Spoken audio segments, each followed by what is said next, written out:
கொடி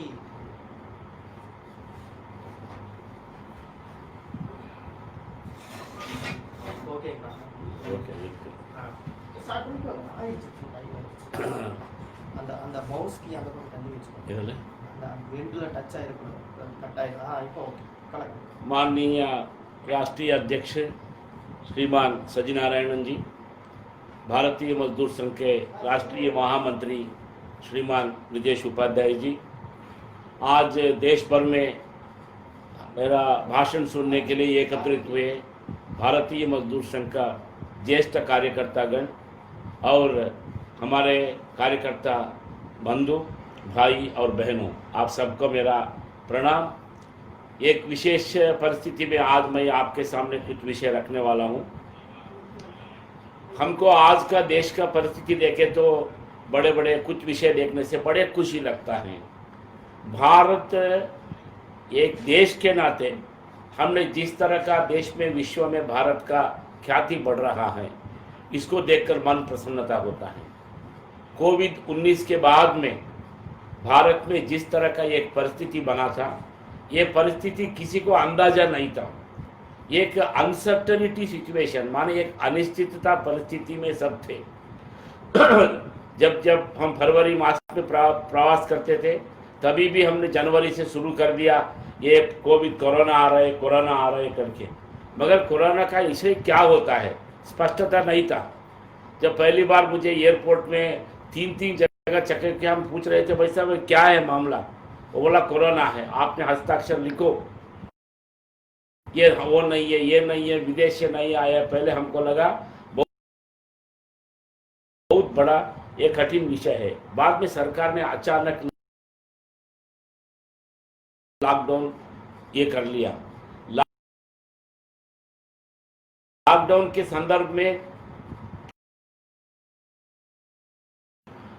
दुनिया बोलता है सरकार ने बहुत बड़ा अच्छा निर्णय लिया है। एक तरह की प्रधानमंत्री, माननीय प्रधानमंत्री नरेंद्र मोदी जी बहुत अच्छा निर्णय लिया, ऐसा लोगों ने बोलते थे। मगर भारत में एकदम अचानक 4 लोगों ने 4 घंटे का ये परिप्रेक्ष्य में ये लोग कैसे कर दिया, ऐसे भी कुछ लोगों का आश्चर्य है। मगर जिस तरह का भारत ने कोविड-19 के लिए बातचीत कर रहे थे, उसका देश में एक तरह का साधारण आदमी उसको प्रतिक्रिया दिया है, वो दुनिया में सबसे लोगों को बहुत बड़ा अच्छा लगा। The world actually is wondered about the activities of both the government of India and Indian society as a whole। एक भारत में एक समाज के नाते हमने किस तरह का हमने एक प्रतिक्रिया किया है, ये एक बहुत बड़ा विषय हो गया है। मैं जब खांसी हो रहा हूँ, मुझे कुछ नहीं हुआ, चिंता नहीं करना है ना। तो एक्चुअली क्या होता है, देश में इस तरह का एक नया तरह का एक वातावरण, नया अनिश्चितता, अगले क्या होगा किसी को कुछ नहीं मालूम है। मगर इस परिस्थिति में भिन्न भिन्न निर्णय लिया है। मैं जब देखता हूं देश का परिदृश्य में सरकार कानून के लिए क्या क्या किया, ये बहुत महत्वपूर्ण विषय है।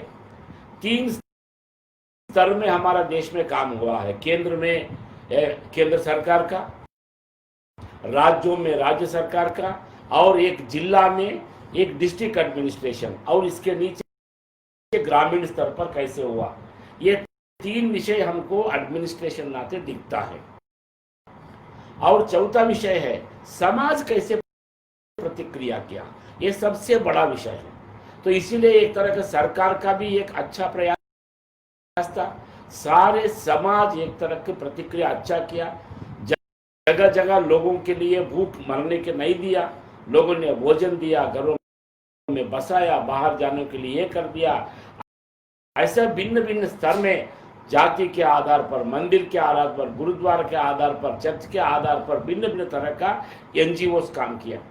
भारतीय मजदूर संघ का भी एक मजदूर संगठन होते हुए भी हमारा संगठन की ओर से हमारा कार्यकर्ताओं ने देश भर में एक तरह की राहत कार्य किया। मुझे सबसे बड़ा आश्चर्य की बात है, बहुत बार जब हम बिहार के बारे में बोलते हैं तब बोलते हैं गरीब गुरबा लोग हैं, मगर सबसे पहले लोगों को खाना देने के शुरू कर दिया यही गरीब गुरबा के प्रदेश के लोग।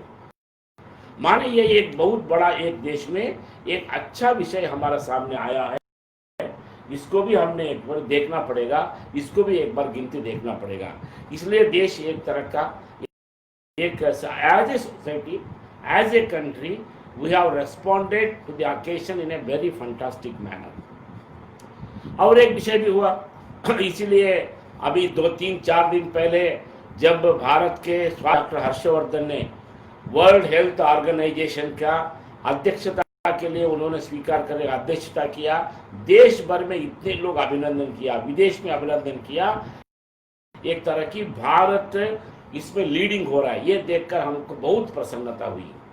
इसी तरह का जब चाइना में एक्चुअली कोरोना कहां से आया, इसके इन्वेस्टिगेशन से 100 देश 20 देशों का नेतृत्व भारत करके जब आगे चला, तो इसके बारे में भी एक तरह का नया एक विश्वास लगा। बाद में भारत सरकार ने जब ये हो रहा था, भारतीय मजदूर संघ भी यहाँ के परिस्थिति में क्या क्या करना है, यहाँ की परिस्थिति क्या क्या करना है, इसके बारे में एक स्पष्टता हमारे लिए हमने वो कर दिया। इसीलिए भारतीय मजदूर संघ ने भी 25 मार्च को, 9 अप्रैल को, 19 को भिन्न भिन्न समय में हमने इस देश का मजदूरों का, असंगठित क्षेत्र का मजदूर हो सकता है, संगठित क्षेत्र का मजदूर हो सकता है, और खास करके माइग्रेंट वर्कर्स का समस्या होता है, ये सभी को भारतीय मजदूर संघ ने सरकार को लेकर गए। हमने 3 विषय बताया था। Who are the pillars of development, ये जो है आने वाले दिनों में एक विकास के आधार स्तंभ कौन हो सकता है। जब ये विषय हमारे सामने आया, भारतीय मजदूर संघ ने स्पष्ट रूप से बताया था कि labour, farmer, small micro industries, they are the pillars of the development। ये हमारा एक स्पष्ट विचार था। इसलिए हम लोगों ने इसी विषय को लेकर सरकार के सामने भी विषय प्रस्तुत किया, इसी तरह का ILO के सामने, यूनाइटेड नेशंस का भिन्न भिन्न अधिकारियों के सामने बात किया हमने। आपने आने वाले दिनों में जो विकास की प्रक्रिया बनता है, ये गांव का किसान, मजदूर और छोटा उद्योग, इसी के आधार पर होना चाहिए, तभी बहुत लोगों के पास में रोजगार भी मिलेगा। So this was the stand actually taken by the Bharatiya Mazdoor Sangh, which has been appreciated by the policy makers, economic thinkers and advance persons. ये हमारा एक विषय था। जब भारत के माननीय प्रधानमंत्री जी उनका 12 तारीख को उनको भाषण में यही विषय जब बोला इसका आधारभूत क्या होना चाहिए, हमको अच्छा लगा। जो विचार जो हमने लिखा है वो एक स्पष्ट विषय में आ रहा है। हमारी दिशा परफेक्ट है। भारतीय मजदूर संघ जिस विषयों के बताया है उसको सरकार का के प्रधानमंत्री जी का भाषण में भी रिफ्लेक्ट हो रहा था। एक विषय ये देखने के बाद में खुशी लगता है। इसी तरह का जब माननीय वित्त मंत्री जी ने उनका स्टिमुलस पैकेजेस क्या है इसके बारे में बोलते हुए ये एक दिन उन्होंने पूरा फोकस है, उन्होंने एमएसएमई के बारे में, छोटा उद्योगों के बारे में किया। दूसरे दिन उन लोगों ने ग्रामीण विकास के बारे में बात किया। तीसरा दिन और एक विषय के माइग्रेंट लेबर के बारे में बात किया। ऐसा 5 जो उनसे दिनों में भारतीय मजदूर संघ ने हमने 3 दिन का संपूर्ण स्वागत किया। इसमें कोई जरूर नहीं था। चौथा दिन का जो सरकार ने विषय रखा लेकर आया था वो खास करके निजी 8 सेक्टर्स में जो सरकार ने बनाया है उसके बारे में भारतीय मजदूर संघ को हमको सरकार के साथ हम सहमति नहीं थे। 5वां दिन के बाद में 5वां दिन का इन्होंने बात किया। उसमें खास करके 3 विषय आया था। एक ग्रामीण मनरेगा के बारे में आया था, 40,000 करोड़ रुपया देंगे। बाद में ग्रामीण स्तर के उन लोगों ने अस्पतालों के दुरुस्ती करने के विषय बात किया था। और इसी तरह का ये जो विषय जो है हमारा शिक्षा के बारे में बात किया था। ये 3 विषयों के लिए भारतीय मजदूर संघ का सहमति था। मगर सरकार ने जो पब्लिक सेक्टर्स को प्रायोरिटी ये विषय के बारे में मुझे लगा भारतीय मजदूर संघ की इसमें सहमति नहीं था। इसीलिए हम लोगों ने सरकार अच्छा काम जो किया हमने उसको समर्थन किया। जो सहमति नहीं थे उस विषय में बोलने में कोई संकोच नहीं था, क्योंकि भारत मजदूर संघ रेस्पॉन्सिव कोऑपरेशन हमारा ये प्रतियोगिता सहकारी, उसको ठीक हिंदी शब्द समझ में नहीं आ रहे, मगर रेस्पॉन्सिव कोऑपरेशन के दृष्टि से हमने सरकार को अच्छा निर्णय का समर्थन किया। जो ठीक नहीं था उसके लिए हम लोगों ने ये कर दिया। स्टिमुलस पैकेज आने के बाद में देश में दुनिया में इसके बारे में भारत के बारे में और कुछ सोचने का ढंग बदल गया। ये सभी देखने के समय में हमको खुशी लगता है। मगर आज इस देश का एक मजदूर संगठन न थे, इसी संदर्भ में हमारे लिए एक दुखद विषय भी है। और उद्देश्य अभी एक बड़ा डेवलपमेंट हो गया है। मैं वो बोल के मेरा विषय रखता हूँ। जब चाइना में ये कारण होने के कारण आज देश में और एक परिवर्तन है। चाइना से भारत में उत्पादनों का एक बड़ा केंद्र है। China is a manufacturing hub. Slowly entire manufacturing hub from the China is ready to shift from other countries. ये लोग क्या कर रहे हैं, बाकी उधर से वो लोगों ने बाकी जगह शिफ्ट होना जा रहे हैं। तब ये लोगों का दृष्टि 5 देशों के ऊपर है। Bharat, Bangladesh, Vietnam, Taiwan, Thailand, ऐसे 5 जगह में ये होने का है। इसीलिए लोगों को लगता है चाइना का इतना बड़ा उत्पादन करने वाला ये सभी भारत में आने का संभावना बहुत ज्यादा है। इसलिए सरकारों के लग रहा था हमने ये मौका, ये अवसर को हमने लेना चाहिए। As a country we have to utilise this opportunity to become strong economically in all type of way. ये सरकार का सोच है, उनका भी कोई गलत नहीं दिखता है, विचार तो ठीक है, मगर इसके कारण उनको लगता है भाई ये हमने देश विदेश में आने के लिए कुछ करना पड़ेगा। तब आज का दिन में जो ये सभी एक्सपोर्ट ओरिएंटेड इंडस्ट्री है भारत के, खास करके ये सब लोगों ने भिन्न भिन्न जगह में हमारा, खास करके ये लोग समुद्र का तटवर्ती इलाकों में एक जोन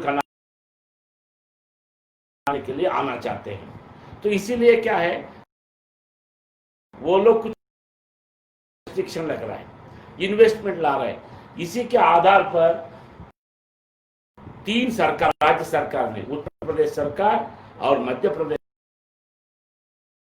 सरकार और गुजरात सरकार ने इसके आधार पर 3 लोगों ने एक नया ऑर्डिनेंस लाया है, जिसके आधार पर इस देश का श्रम कानूनों को खत्म कर दिया है।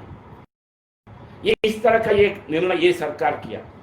केरला सरकार सबसे पहले और एक गड़बड़ कर दिया। जब इन लोगों ने सरकारी कर्मचारियों को वेतन कट करना माने एक महीने के लिए 6 दिन करके 5 दिन के 5 महीने तक, माने एक कर्मचारी का साल का 1 महीने का सैलरी वेतन कटौती के लिए वो लोग सोच रहे थे। जब उसके बारे में लोगों ने प्रतिक्रिया कर दिया, कोर्ट में गए, भारतीय मजदूर संघ का विद्युत महासंघ भी गया। जब वहां जाने के बाद में तुरंत कोर्ट उसके लिए डिफर कर दिया, तुरंत केरला स्टेट ने ऑर्डिनेंस पास कर दिया। माने ये ऑर्डिनेंस पास करके एक नया संघ जो करना है भारत में, केरला सरकार ने किया। बाद में 3 सरकारों ने शुरू कर दिया। अभी कुल मिला के इसके अलावा और 12 सरकारों ने श्रम का समय जो है, वर्किंग आवर्स का है, उन्होंने 8 घंटे से 12 घंटे तक बढ़ा दिया। और इसमें और एक भी ये बड़े चतुराई से किया है। राजस्थान सरकार ने, वो लोगों ने 4 घंटे एक्स्ट्रा काम करो, हमने आपके लिए डबल वेतन देंगे करके उन लोगों ने बना दिया। अभी कर्नाटक सरकार ने 8 घंटे से 10 घंटे तक काम बढ़ोतरी किया। उनका काम है भैया, आपने 9वीं घंटा और 10वीं घंटा, माने 8th hour, 9th hour and 10th hour will pay double the amount. ये लीगल का एक फ्रेमवर्क के अनुसार हमने आप लोगों को एक्स्ट्रा हम लोगों ने करेंगे, ये जरूरत क्यों, इस तरह का निर्णय वो लोगों ने किया। मगर बाकी संगठनों ने क्या कर दिया, बाकी स्टेट्स ने बिना कारण होते हुए ये काम का घंटे को 12 घंटा बना दिया, जिसको हमारे लिए बिल्कुल सहमति नहीं है। इसीलिए देश में काला कानून, काला ऑर्डिनेंस एक जगह में, श्रम का घंटे बढ़ाना और एक जगह में, भिन्न भिन्न तरह का इस तरह प्रक्रिया के कारण हमारा मजदूर भाई सभी लोगों ने इसमें सहमति नहीं है। स्टिमुलस पैकेज के कारण सभी को प्राइवेटाइजेशन का जितना एक प्रामुख्यता देना है, उसको द्विगुना 100 गुना ज्यादा बढ़ लिया। The government is giving too much importance to the privatization. ये प्राइवेटाइजेशन के प्राइवेटाइजेशन ऐसे बोल रहे हैं, मगर हमारे कर्मचारियों को लगता है ये जो है कॉर्पोरेटाइजेशन, ये निजीकरण का प्रथम चरण है। इसीलिए हमारा डिफेंस एम्प्लॉइज, रेलवे एम्प्लॉइज, सब लोगों ने दुखी होकर आंदोलन में शुरू कर दिया। माने ये आज का दिन में इस तरह का कानून, इस तरह का सरकार का पॉलिसी, ये सभी हमारा मजदूरों को खिलाफ में है। 3 संगठन के लिए 3 काला ऑर्डिनेंस जो राज्यों के सरकार ने लाया है, हमारे लिए बिल्कुल उसके लिए स्वीकार नहीं है। ये हमारा मौलिक अधिकारों के लिए संपूर्ण हनन करता है। The 3 black ordinance have basically fundamentally violates the fundamental rights. इसीलिए we never compromise। भारतीय मजदूर संघ इसके खिलाफ संपूर्ण है। इसीलिए हमने भारतीय मजदूर संघ ने इसके खिलाफ करते हुए एक जगह बड़ा, एक जगह दुष्टता, ये देखने के बाद में हमने देश भर में एक आंदोलन का बिगुल दिलाया। 20 तारीख को भारतीय मजदूर संघ ने हमने देशव्यापी प्रोटेस्ट डे कॉल कर दिया। इसी तरह का बीएमएस के साथ में एनएफआईटीयू, बाद में टीयूसीसी, आईएनटीयूसी, आईएलओ, टीयूसीसी, ऐसे लोगों ने हमारे साथ भी जुड़े। इसके अलावा बाकी संगठनों ने, कुछ और 10 संगठनों ने 22 तारीख को देश भर में प्रोटेस्ट का वो लोग भी आंदोलन दिया है। मुझे बड़े आश्चर्य लगा, देश का आक्रोश कैसे हम समझ सकता है।